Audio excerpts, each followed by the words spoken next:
দেশের খ্যাতিমান কোনো ডক্টরের যদি ইন্টারভিউ নেওয়া হয়, তাকে হয়তো জিজ্ঞেস করা হয় তার হোস্টেল লাইফে কীভাবে কাটছে। সে সময় হয়তোবা তার একটু বাজে দিন ছিল, কষ্টকর দিন ছিল, সেগুলো কেমন কাটছে। কোনো প্রতিষ্ঠিত অভিনয় শিল্পীকে জিজ্ঞেস করা হয় তার স্ট্রাগল পিরিয়ডে কীরকম কাটছে। সেই সব দিনগুলো যখন তাকে অনেক কষ্ট করতে হয়েছে।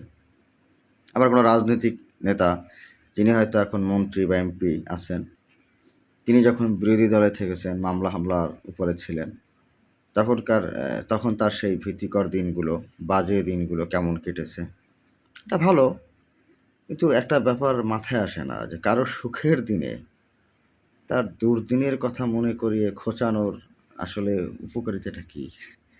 বা যিনি বলেন তারই বা আসলে লাভটা কী? এর চেয়ে বরং সেই সেই ছেলেটা যিনি এখন ডাক্তারি পড়তেছেন, এখন হোস্টেলে দুর্দিন কাটাচ্ছেন, তার অনুভূতিটা যদি জানা যায় এবং সেটা প্রকাশিত হলে যদি সরকার বা রাষ্ট্র, পরিবার, সমাজ কারো কোনো ভূমিকা রাখা যায় সেখানে তার দুর্ভোগ লাঘবের জন্য, সেটা কি ভালো হয় না? যিনি নেতা হয়েছেন, যিনি এমপি মন্ত্রী হয়ে গেছেন, তার বাজে দিনগুলো নিয়ে খোঁচাখুচি না করে বা একটু তিনি অনেক কষ্ট করছেন এই সেই এগুলো প্রচার না করে যিনি এখন কষ্ট করতেছেন তারটা প্রচার করা যায় কিনা?